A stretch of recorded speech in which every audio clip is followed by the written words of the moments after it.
So go right ahead. Okay. Thank you, everybody. This is Carol Cando-Pineda from the Federal Trade Commission. I really appreciate your taking some time this afternoon to sit and listen. And I think you'll get some helpful information that could be very useful in your programming for your older patrons. So let me give you a little overview. Let's see, I'm trying to get my slides to move. All right, that's not working. There we go. Let's see if I can reduce this. Tiffany, can you see that slide now? There we go. Okay, so here's our agenda. We're going to talk a little bit about some of the general fraud trends that have informed our thinking about various scams and what we've learned about various scams. We're going to talk about our Pass It On campaign. And then I'm going to dive a little bit deeper into some of the types of scams and how to avoid them. So just by way of background, Federal Trade Commission is the nation's oldest consumer protection agency. We've been around for over 100 years. I'm just going to pause you. Broadest... Can I pause, Sure. pause you for just a second? Were you able to get the slides to move forward, or is it not doing that? It comes up a little bit small on the screen. So if you can get it back into the slides. There we go. All right, so let's see if I can get this to. Yeah. There we go. There we go. Yeah, it is working now. Yeah. Thanks. Perfect. Okay. Sorry about that. We also have the broadest jurisdiction of any of the consumer protection agents, the national consumer protection agencies. And so what we learn in our investigations, in our cases, we take some of those lessons we learn about how scams happen, how they evolve, how scammers are developing new methods to rip people off, and we try to turn those into websites, print material, social media material, video, sometimes audio, to share with people actionable, practical tips about what they can do to avoid these scams, and in some cases what you can do to recover and perhaps get money back or to fix an issue. So that's kind of where we stand in the fraud landscape, anti-fraud landscape. So let me just start with giving you a little bit of the background on the trends and what we see in terms of what consumers are reporting to us. If you go to ftc.gov/complaint, you can file a report with us about what your experience has been with fraud or some kind of a ripoff or any kind of a consumer problem. And it goes into a secure database that's accessible only to law enforcement. So our attorneys and investigators use it, but also other law enforcement, even local police departments may access it for identity theft complaints, certainly state AGs and other kinds of law enforcers, especially with financial crimes and that sort of thing, will sometimes collaborate, sometimes it's just for their own use, but that's where all these complaints go. And every year we get roughly 3 million complaints. I think in 2019 we got 3.2 million complaints. 1 million of those were fraud related. So you can see, there's quite a bit of fraud out there that people are reporting, and we certainly don't think everybody that's experienced a scam has managed to report it to us or to somebody else that's contributing their complaints to the database. There's a lot out there. There's 1.9 billion in loss, in financial loss, due to these kinds of scams. So it is a big issue. So really what I wanted to talk to you about today was the fact that we've seen that most of the time people assume older people are more vulnerable and suffer more fraud, and that's not necessarily the case. It's a little bit more nuanced than that. So consumers 60 and above are less likely to report fraud than younger consumers are. So that's kind of an interesting point. But then we've seen that younger consumers, when they do report fraud, they've lost less money. So the older consumers are reporting it less, but they're losing more money. So fewer of them are losing more money. So that's it's worrying, but it's also kind of instructive. It's not as black and white an issue as you might think. I think the statistic we had was that millennials are 25% more likely than people 40 and older to report losing money. So that's, aside from the fact that we want to help all consumers, it means we may need to try different kinds of things for different kinds of consumers. You know, fraud is going to affect different communities and different types of consumers differently. They may be losing more money. They may be losing money to different kinds of scams. And so it's always worth to keep that in mind, because it sort of affects the, it affects the relief that we can get them and how we might approach that. All right, next there's another slide here. This is based on a couple of years worth of data between it's like September 2017 and September 2019. And we can see that older consumers report certain kinds of scams at vastly disproportionate rates. So the top scam you'll see, I know this is a little small. If you're able to get these slides and print them, it's a little bit easier to see, but I'll just walk you through sort of the top line results here. So tech support is the biggest scam that affects older consumers. So we're going to talk a little bit more in a minute about what tech support scams are. It's basically a form of what we call an imposter scam, where somebody reaches out to the consumer and pretends to be a legitimate business, somebody that you know, somebody that you have a relationship with, and tries to get your personal information or your money from you, sort of by tricking you, by pretending there's some kind of a problem. And so, as I said, we'll get a little bit more into the detail there. But you'll see that older consumers are 371% more likely to report a loss from this kind of a scam compared to people that are, say, under 40. That's 5 times the rate for younger consumers. So that's kind of interesting. It's the number one fraud that they report losing money to. The next one is prizes and sweepstakes. They're 132% more likely to lose money to a prize or sweepstake kind of a scam than a younger person is. I think it's like double the rate for the younger people. And then family imposter scams. Again, we'll talk about that. Sometimes it's called a grandchild scam, another kind of an imposter scam. Their older consumers are 228% more likely to report losing money to that. That's 3 times the rate for younger people. But interestingly, the highest aggregate loss altogether is through romance scams. That's $56 million are lost through these romance scams. Another kind of an imposter scam that we'll touch on briefly. Millennials are more likely than older consumers to lose money through some sort of an online shopping fraud, through fake check scams, some kind of a fake job come on, a job opportunity, that sort of thing. And then fraudulent fixes for debt collection problems. Those are the big ones that affect millennials in that age group. So, you know, you can, it sort of makes sense in some respects. You know, there are going to be more younger people are going to probably be super comfortable shopping online, especially if they're digital natives. It's something that they're completely familiar with. They may not have gotten all the messaging about fake check scams. We'll talk about that in a second as well. Older consumers may not be as comfortable with technology fixes, or if something happens to their laptop, are they going to know exactly what to do or how to fix it? Or will they be more likely to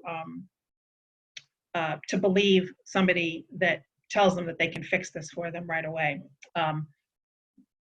I certainly see that in my own life, that's kind of a risk with the older people that I know. Certainly not everyone, but you can see how scammers can sort of tailor who they target particular kinds of scams to, where they know it's going to work, right? We know that they're very professional. They know exactly what they're doing. They look for a pressure point or some kind of a something that's going to create emotion, whether it's fear or panic, anxiety, even greed, to get your attention and to hold you and to get you to act really fast. They put on the pressure, very hard sales tactics, to get you to act immediately before you have a chance to stop and think about it.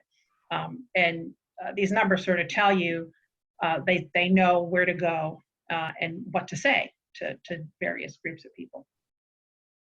Okay, and this is just a quick one to show you the fraud losses by age. And it's interesting how steep the drop-off is once you get to 80 plus, right? It's still 79 million. That's quite a bit, but it's nowhere near the larger numbers for the younger age categories. But look at that median loss. The median loss is enormous. It's $1,700. So so you can see it makes a difference to get to people. Okay, so we had known for a long time that scams probably evolve to hit different groups of people different ways. And we started developing variations on some of our basic messaging and some of the things that we wanted to tell consumers to target to different audiences so that we could hit them more effectively. We work an awful lot with other intermediary groups, whether it's librarians or teachers, legal aid, military counselors, financial counselors, people in the community that are doing work with all kinds of different audiences, people that speak different languages. And we had heard from them that they really liked our materials, they found them very helpful, but that very often they couldn't share them with their clients because it was either too much information or they just needed to know kind of the top 3 things they needed to do. It needed to be narrowed down somehow. It needed to be simplified or versioned just for them so they didn't have to wade through a lot of material that didn't apply to them. And so we started to create campaigns that did that. And we've got one campaign called consumer.gov that is for people that have challenges reading English. And then based on the work that we did in that area, we decided to work on materials for older patrons because, as you can see, certain scams are going to affect them a little bit more disproportionately, and we should really spend our time focusing on those kinds of scams. The consumer.gov materials, we focus grouped and worked an awful lot with intermediaries to try to get to the right place to support those learners in whatever ways that they needed. And we took the materials and showed them to intermediaries who work with people that are over 60. And they liked the materials, but they thought this is too complicated. Even after we had spent a lot of time narrowing down the messaging and making it simpler. And so we went a little bit further with Pass It On and made it very simple, quick, kind of grab and go and pretty easy to work into existing programming because it's not very long. You can kind of mix and match how you want to use it. So the overall message is, we know you know this, we know you have this, but I bet somebody isn't aware of this kind of a scam, and it would really help us if you could share that with them, if you could pass it on, share what you know. We did not want to take the position that anybody over 50 is frail and vulnerable and doesn't know what's going on and wouldn't be able to spot a scam. We know scams affect everybody. Nobody is immune. Scammers are good at what they do. And we did not want to take the position that older people are vulnerable, frail, a victim. We wanted to enlist them to be help us be part of the solution, help us come at that problem. Your trusted sources in your community, your family, your friends, your neighbors, your colleagues, they trust what you have to say. You can help us share this with other people. And then that way, it helps us reach all of these other people, and maybe the older people who are a little bit more frail, who maybe aren't in the workforce anymore. As part of the research that we did, we saw you can't really refer to older consumers as one monolithic group, as you rarely can refer to anybody in a group as, everybody in the group is being the same, right? So, consumers that are maybe 50 to 70 are probably still very active in their community. They're still out and about. They may be working. Some of them may even still be raising children or helping with grandchildren. And then from 70 to 90 are probably what they call the older old. They're more likely to experience some kind of illness or frailty. Perhaps they're not getting out quite so much. Again, not everybody, but just speaking in generalities, it's probably a little bit more likely. And so if we can use that, the active older adults to help us educate other active older adults and the frailer older old adults, it's going to be a win-win for everyone. And there may be some of those active older adults that haven't heard these fraud messages, that haven't heard about these scams, and could use them in their own life as well. So, as I said, it's all about respecting that lifetime of experience and trying to enlist older patrons as kind of partners in this process. The campaign covers these scams: identity theft, unwanted calls, like the robocall kind of situation, healthcare scams, which generally is like when there's an open period, open season for Medicare. Sometimes you see a lot of scams related to people getting phone calls claiming they're from a government agency, saying they need to confirm their records or confirm their files, or your benefits are in danger if you don't help me confirm your account. And they pretend to help you do that, and you have to send them money or share your personal information. You have one scams are lotteries, sweepstakes, those kinds of things. Home repair scams, when somebody comes along, and especially when there's some sort of a natural disaster, and they say they're in the neighborhood fixing roofs, fixing windows, helping people repair their homes in the wake of a hurricane or a tornado or fires or things like that. And they can help you. Very often, they either just take your money and run, they never come back and do anything, or they do just enough to kind of be dangerous and not fix your house, leave you in a worse position than you were in before, and take your money and run. Charity fraud, we often see in just regular circumstances, but often in result to those same kinds of natural disasters or some kind of a big event in the news where people want to give. And imposter scams. We're going to go into a little bit more detail into these, because these are really the most prevalent that we see quite a bit of.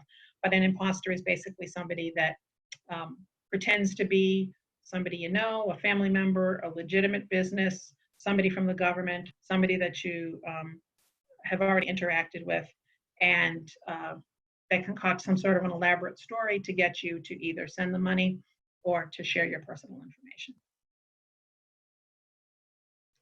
Okay, and so this just gives you a quick overview of what is in Pass It On, and you can find them all at ftc.gov/passiton. We have these materials for you to be able to order print copies of them. It comes in a folder that has a sample of the articles and a sample of the bookmarks, and you can order more articles, more bookmarks online at our bulk order website.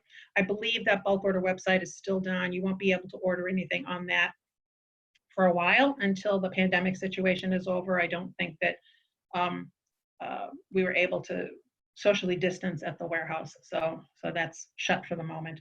But eventually, at some point, you'll be able to call in and to get online and order these materials if you'd like to use them. And you can get online now at ftc.gov/passiton and look at everything and see what's there. So you can get on each of those topics, you can get an article. You can see a picture of what that article looks like. Very, very short. That is the entire article that you're looking at there on that one sheet of paper. The back has some standard tips that appear in every article, which is how to report fraud.ftc.gov /complaint. And every article has like a very brief setup, a paragraph or two, and then the 2 tips, the 2 things that people need to know about this one thing so they don't have to read an awful lot of material. We're hearing more and more as we do this work to modify campaigns for different kinds of audiences. Sometimes even 500 words is a little too much.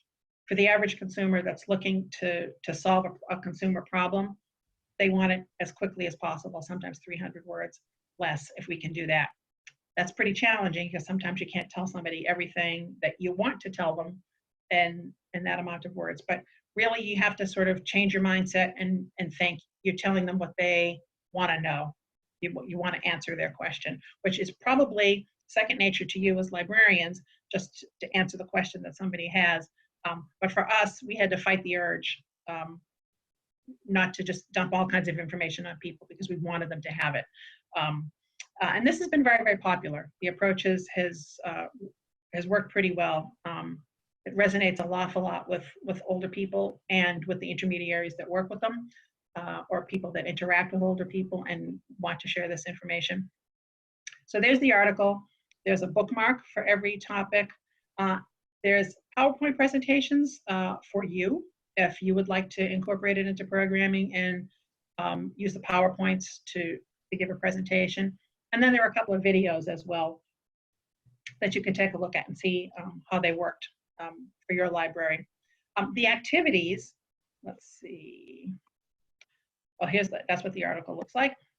The activities are online only. We didn't print these up, but you can get these online, print them out, hand them out. For each topic, I believe it's a different kind of an icebreaker activity, like a crossword puzzle or a cryptogram, or this one is like the solve the following phrase. They're not all that easy, and they all involve sort of consumer terms. When we did our focus group testing and we met with the groups that work with older consumers, one thing they mentioned is their clients love word games, they love puzzles. It's something that they like to do, and the communal aspect of that, of having everybody work on a puzzle together and maybe giving a small prize to whoever solves it first, or just incorporating it as an icebreaker to get people talking about their consumer experiences, their experiences with fraud, can be very helpful. I know our world is changing now and programming is going to be changing. Be interested to hear from you all what you think the future of your programming looks like. Is more of it going online? Are you going to be able to do these kinds of activities but have them outside? It certainly would help us inform what we do in the future as we start to modify materials if we need to. Okay, so let's do a little bit of a deeper dive into the imposter scams in particular. And as we talk about these kinds of scams, I'm going to talk about some of the methods that scammers use that are very common to all scams. So in some respects, while it's helpful for you to hear what the con is and what the situation is and how it might arise, that might first get your attention. Some of these methods will catch your attention too. So even if you've never heard of this setup before, if something new comes along, because scams evolve, scammers follow the headlines. When they see something, they jump on it. If you know you should never send somebody a gift card for payment, you'll be able to maybe help the patron and stop them from losing their money. Okay, so this graphic just gives you kind of a snapshot based on our data that people have reported to us, their experience. Nearly 1 in 5 people have lost money to an imposter scam of the people that have reported to us. That's really high. A median loss of $500. So it's quite a bit. People are losing a good chunk of money.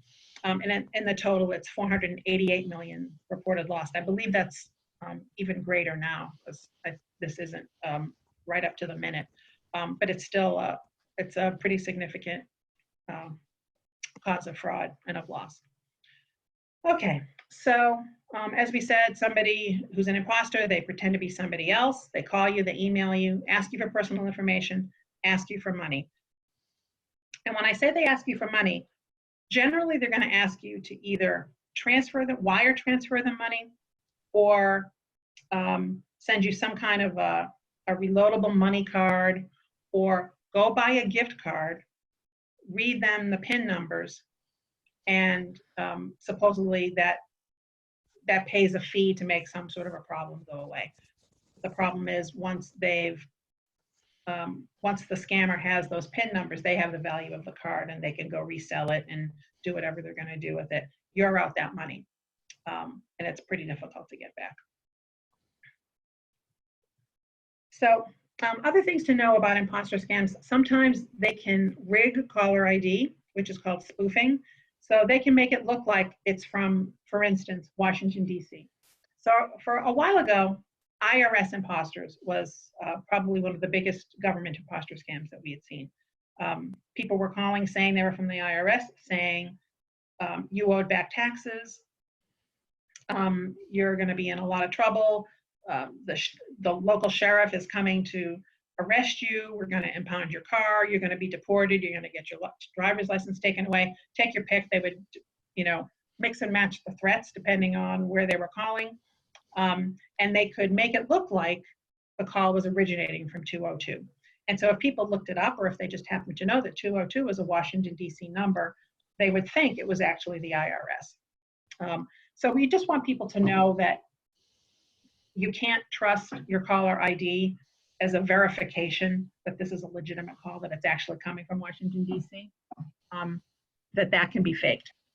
And they always demand payment immediately. They want you to act before you have a chance to think about it. They don't want you to get off that phone. They want you to do something before you hang up with them. And so it's always a lot of pressure. You have to do something now. And they always want you to pay by some sort of untraceable payment method, as I mentioned, wire transfer or gift cards or a paid debit card. Okay, so now where IRS imposters were the biggest kind of imposter scam, that has shifted in the past year and a half to Social Security Administration imposter scams. So somebody calls pretending to be from the SSA and they say your Social Security number's been compromised, you're about to be taken off the master list, or some other dire thing is going to happen because of a problem with your Social Security number, and you need to send them a fee to rectify the situation immediately. There's some sort of a charge, and it's the same thing. Sometimes they'll take a credit card over the phone, but mostly they'll ask you to do prepaid debit cards, wire transfers, gift cards. So you want if somebody comes to you and says, I've got this problem, can you help me call them and figure this out? You can tell them the SSA is not going to threaten arrest, deport you. They're not going to take your driver's license, and they're not going to email you or call you out of the blue. If there's a problem, they'll send you a letter, and they may give you a number to call. If you don't feel comfortable calling that number, then advise somebody to look up what the legitimate Social Security Administration number in your area is and call that number. You can always call and double check to see whether any communication you get is real. So tech support scams, this is the one that we talked about that was disproportionately affecting older consumers. So the caller pretends to be from or affiliated with some sort of a company that's very well known, somebody that you know, like Dell, Microsoft, Norton, someplace you would have heard of. Sometimes they put ads online to sort of entice you to call about your computer security, or if you need help with your computer, call here, we're willing to help you. However they reach out to you, the point is to scare you about your computer security. So once they finally do connect with you, they want to remotely access your computer. And they may send you something to click on so that they can then access the computer. You don't want you want to tell people you don't want to give anybody access to your computer that way, especially somebody that that you contacted through an ad, or that randomly called you and said that there was a problem with your computer. They usually want to sell you some sort of software or services, or say they're going to fix or maintain the security of your computer, but they don't. And there's usually some pressure, and they want you to pay in one of these other ways, or to send your credit card information to them over the phone. It's mute though. So the grandkid scams, let me just say, this can happen. It doesn't have to always be claiming that they're grandkids. Sometimes it's a family member. That it happened to me actually, where somebody, a friend of mine, was traveling, and I got an email from her that said she had been mugged in London, and she needed money and help with her passport, and could I help her? And it just didn't sound right to me. And of course, I knew what these things were, so I ignored the email. But then I tried to track her down to make sure that she really was okay. She wasn't anywhere near London, and several of us had gotten this email and gotten together and sort of confirmed that we knew it wasn't really her and she was all right. But one friend was surprisingly close to actually trying to wire money to help her out, because she didn't realize that this kind of thing could be a scam. So it's not limited to grandkids, but very often it's most effective for older people if the scammer calls and pretends to be a grandchild in trouble. So it's usually something like, I need money for bail, I was in a car accident, I'm in a foreign country and I got into trouble, I've been hurt and I'm nowhere near home. I need money right away to get out of this jam. Please keep it a secret. Don't tell mom and dad. Again, they want you to wire money, put it on a prepaid card, send a gift card. Sometimes the scammers work as a group, and so there's a lot of, it's a fuzzy connection. There's a lot of chaos and noise in the background, so it's kind of hard to hear, which is why people don't automatically identify and say, this isn't my grandson or this isn't my granddaughter, because it is very chaotic and they don't get a good read on who's on the phone. And then they might turn the phone over to somebody else that pretends to be a military officer, a policeman, a judge, somebody, an authority figure in a foreign country, to sort of to increase the sense of urgency, to increase the fear factor, to increase the confusion, like you're really not sure what this is, because that's how they work. And so let's go back to that for just a second. And so you want to tell people, if they get a call like this and they really are concerned and they're not sure what to do, they should get off the phone and try to, call another family member. That's one of the hallmarks of a scam, was they say, don't talk to anybody, don't tell anybody else, don't let on, because they don't want you to talk to anybody, because chances are the minute you stop and you hang up, the spell is almost broken for most people. They stop and they have a minute to breathe and to think, they reason it out, and it doesn't quite make sense anymore, and they're not likely to then follow up and try to send money, or if somebody calls them back, they're not going to give them information or send money. Sometimes people just need to talk to somebody that they trust and reason it through, and figure out a plan for what to do. You can try to get your grandkids' mobile number and call them yourself and try to find them, and find out that they're, 6 blocks over, that they're fine, they're not traveling anyplace, and put your mind at ease. Okay, so you probably all have heard about romance or online dating scams. These are the same thing, although sometimes they may be carried out over a little bit longer than just the quick phone call that's pressuring you, right? So you meet somebody on a dating site. Usually they get involved really fast. They're professing love immediately. They want to talk to you and interact with you all the time. Sometimes they want to get off the dating site and just want to talk or to email privately. They say they love you. everything's kind of a whirlwind. It goes on for a little while. They want to come visit you, but they need money for a plane ticket or money for surgery, or they've had some kind of misfortune. Their car is broken down. A family member needs surgery. They need money right away. And they ask you to wire money, put it on a prepaid card, sometimes send a gift card. And so what's a little harder about this is that there are a lot of much deeper emotions involved, and people are more likely to get pulled into the story and not be able to separate, to hang up, take a breath, and to think about it. But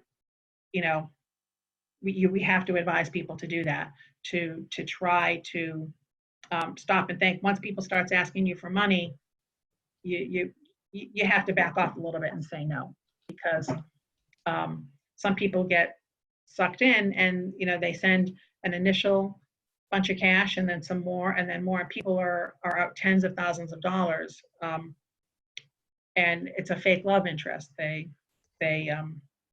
end up not only having lost money and personal information, but they end up kind of wounded as well. All right, so the recap on tips when it comes to imposters. You want to tell your folks to stop. Check it out before you wire money, before you give anybody any personal credit card account or any kind of information. You just don't want to do that. And you don't want to go and buy a gift card and send it to somebody as payment. Gift cards are meant just for gifts, not to pay anybody anything. You don't want to give out personal information unless you're absolutely sure who you're giving it to. And if somebody's called you or emailed, texted you randomly out of the blue, you don't want to send them personal information.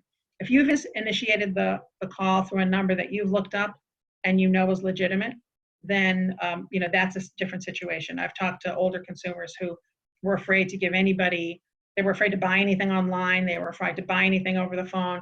It's not so much that. You just need to be vigilant and careful. And if somebody's calling you out of the blue, they don't need to have that information. You don't know who they are. If you've initiated the phone call, it's a little bit different. And you've looked up the number. You didn't just call a number somebody gave you or that you found on an ad. You've looked it up and you know it's legitimate. Then that's okay. And then you might want to have them sign up for the do not call list, FTC's do not call list. Just a few more tips related to unwanted calls, because a lot of these scams do come through robocalls or other kinds of unwanted calls.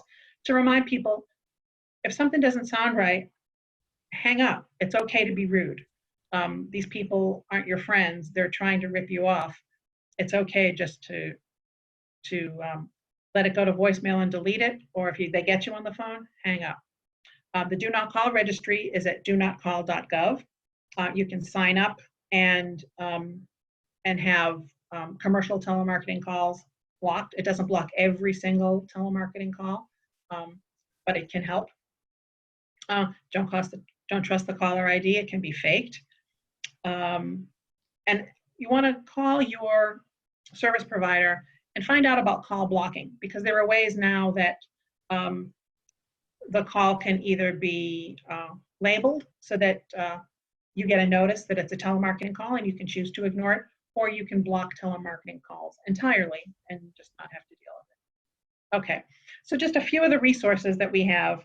I'm just going to talk about these very, very quickly. We could do a webinar probably on each of them individually, but just so that you know they're there.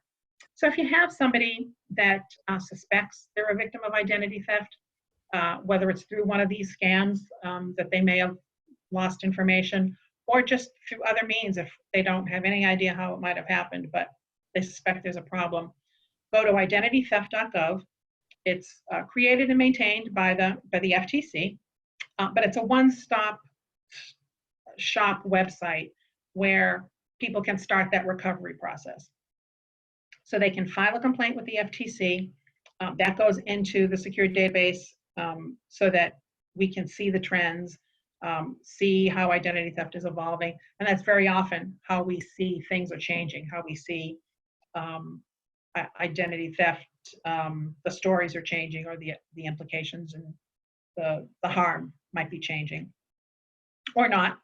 And then you can get, once you do that, towards the end of the process, you're able to save as a PDF or print out your complaint.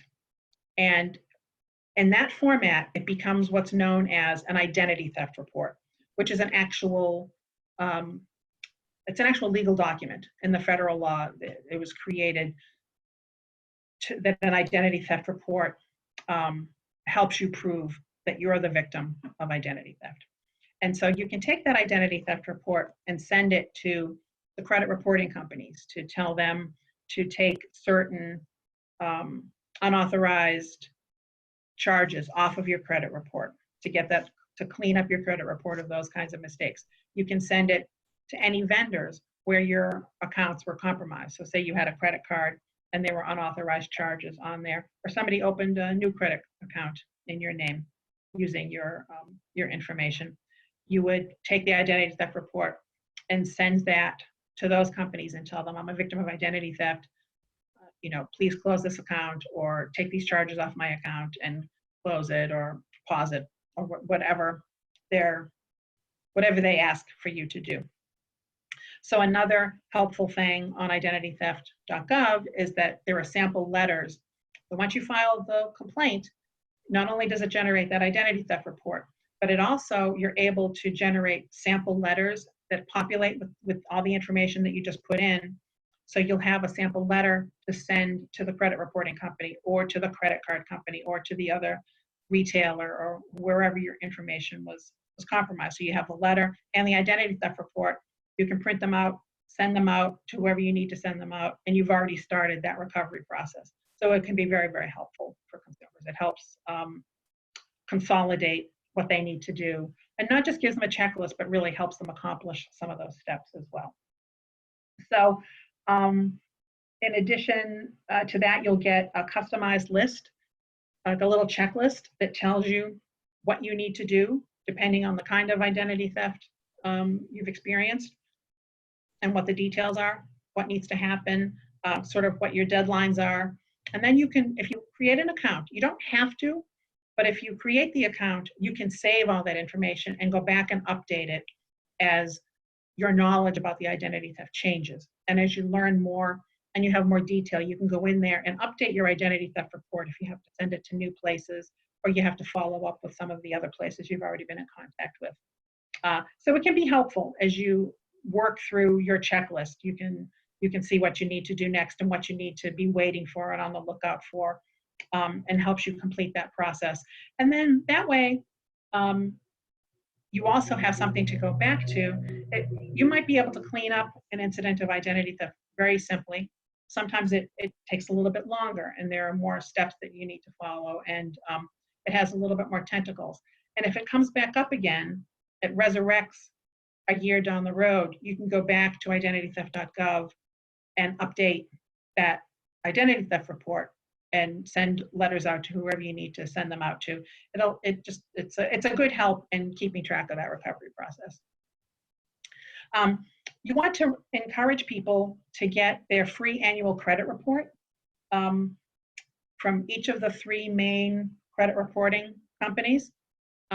We advise that people stagger their requests. So maybe you get your free report from Equifax at the beginning of the year, your free report from Experian in the middle of the year, and your free report from TransUnion in the fall. And then that way, you're authorized to get 1 free credit report from each of them every year. And so by the time January rolls back around again, you're entitled to get your free report from let's say, Equifax again. So you're getting a snapshot of your credit report every 3 or 4 months. It is just a snapshot. They're going to be very, very similar. They're not going to be completely identical, but it gives you an idea. If there's some sort of a problem, if there are unauthorized charges on an account, seeing them right away is going to help rather than waiting just once a year. It'll help you get on top of that if you need to. And then here's the website and the number for our Do Not Call registry if you want to register a phone number for that. And then FTC has created a,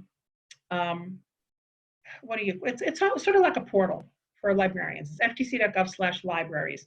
And it's a list of our resources curated for how we think they might be the most useful for your patrons. It's organized by audiences.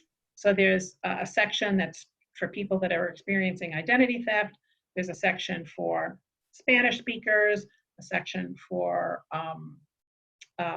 people that might have challenges reading English, a section for military folks, for teens and young adults. You can go through there and see if there's a particular audience that you serve that you'd like to do some programming for, and if we've got anything that relates. Some of the content you'll see in a couple of different sections, but we've tried to put in programming ideas that might be most relevant for that group and for those materials, with just some ideas for how you might be able to incorporate them into programming that you're already doing. Or if you wanted to do a whole program about identity theft or about data breaches or a financial literacy program, say for people, for Spanish speakers, or for people that are returning to the community after incarceration. There are materials there that you can gather together and put together into programming. Each of the campaigns has a different mix of what the content is. I mean, everything has got online content. Almost everything has got a few print publications or bookmarks. Many of them have talking points and videos. The consumer.gov materials actually have lesson plans that were created for teachers, but that I've heard librarians also find them interesting depending on who they're serving and what they need to do. So take a look at that. There's a lot of material there, including all of the stuff on scams. You should be able to get to any of the material that we talked about today through ftc.gov/libraries. But if you wanted to go right to pass it on, you could go to ftc.gov/pass it on. As always, we tell people if you are encountering frauds or scams, we really want to hear about it. It helps us see where those trends are going and to evaluate what's happening with consumers. And sometimes it helps us put together law enforcement investigations and even cases, but it really helps us see where the gaps are and where we need to come up with more educational materials to help people. And folks can either call 877-FTC-HELP, or they can go to ftc.gov/complaint. There's my contact information. That was everything that I wanted to talk about today, but I'm happy to answer any questions that folks have. I can't see the chat box, so I'm not sure what's come in. But yeah, we can talk about it. We do have a couple here in chat. Let's see. We had one comment that their library has ordered the little explanation sheet articles, but they don't have a ton of display space and they're not sure how best to distribute them out in terms of getting the information to the patrons. So do you have any suggestions on where or how to distribute those that get a little bit more use and get picked up pretty heavily? Right.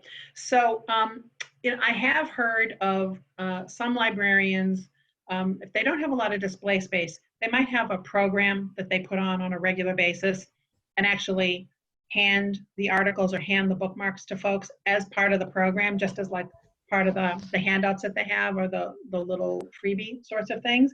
But probably in this day and age, the easiest way to use the materials is if you have a website that has got, a consumer-facing website that consumers maybe go on and get information, like a little corner where they can pull research out. You could put it there. If you have a blog, you could use it in your blog, on your social media, or even a print newsletter.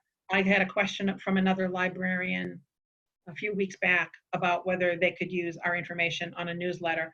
And with this, it's pretty easy because you could even retype it. There's just one or two little tips if you wanted to include them.